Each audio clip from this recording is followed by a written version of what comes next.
Hi everyone, I hope you're all well and I apologize for neglecting the channel. I have no excuse whatsoever. It is all on me. For some reason, I just could not decide what to talk about, or shall I say who to talk about. So today I'm going to put on my big girl pants and talk about the one case I have been avoiding like the plague. Yep, for some reason, I just could not bring myself to talk about the Delphi case. I've been following the case since it hit the media about 5 years ago, and every time I go anywhere near the case, I have this odd feeling that I know, saw, or heard something, that I understand something, feel something. I honestly do not know how to express what is going on in my brain when I go near this case. The best way to describe it is as if I'm hovering somewhere on the outside looking in, and I almost feel that somehow I can read Liberty German.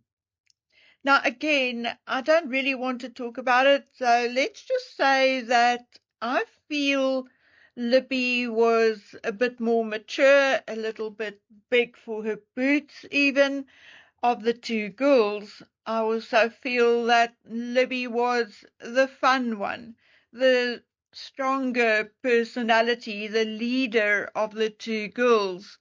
I think there was maybe an ulterior motive for the two of them going to the bridge that day. Maybe they were there to meet up with someone or hoping to run into someone. Maybe that person misrepresented himself, and maybe they were expecting someone different and even younger than Richard Allen.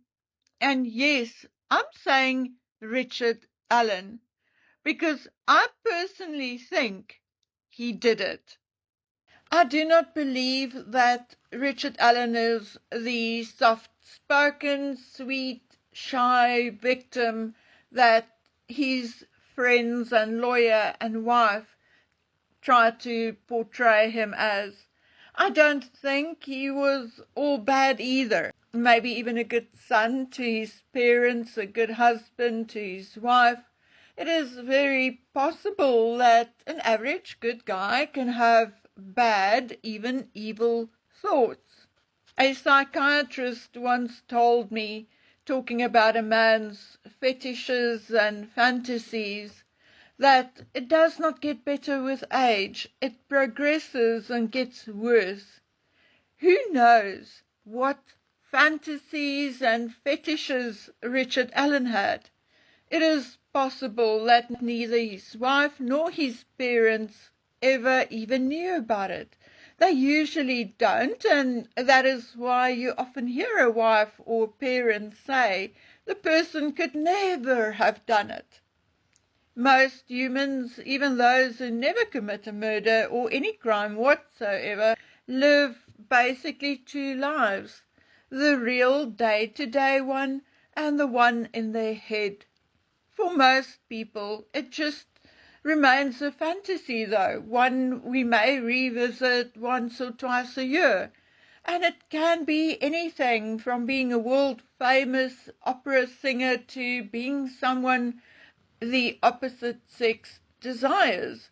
But sometimes someone one day gets to live out that fantasy, and not always in a good way, not always in the dream come true positive way. I was told that when it comes to men, they are often caught in their late 40s to mid-50s, and for a number of reasons.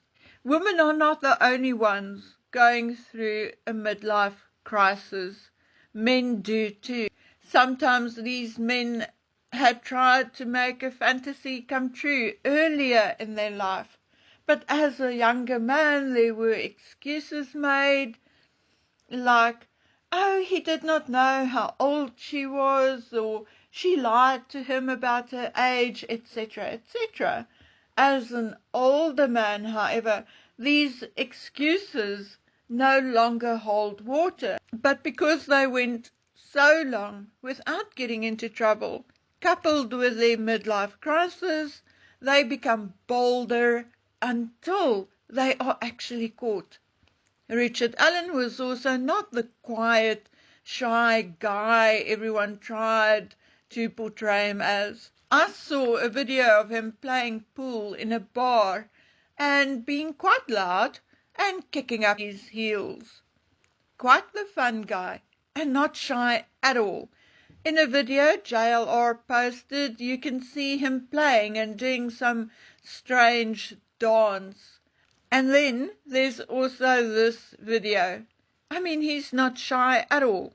Not that pathetic little man who looked all bewildered and fearful at all. Not even a bit. As a matter of fact, I would say the only issue Richard Allen has is that he suffers from short man syndrome. And I'm not even going to go into what that entails. I feel that after 7 years and a couple of months, it is not strange or weird that little to no physical evidence were found at Richard Allen's home. The fact that there was no DNA found on the items he allegedly wore is also not weird or strange after 7 years. If the clothing was washed repeatedly and maybe dried in a tumble dryer or even outside on a line in the wind and the sun, I mean, we can imagine that very little would stay behind. However, after everything was said and done, I still have so many questions, and I think so has many other people. One of the questions I have is about the hair tangled in Abby's hand, which apparently was Libby's sister Kelsey German's hair. Well, they called it a strand of hair. A strand of hair I take to mean one hair, but it could be more. But it was not a clump of hair, as one would expect in a struggle.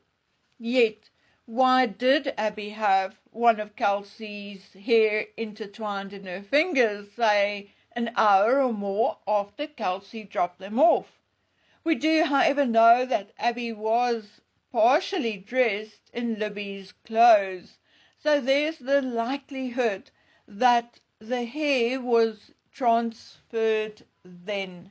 So the question remains, if a single hair of Kelsey German was found, why was there allegedly no DNA from the one who actually committed the deed?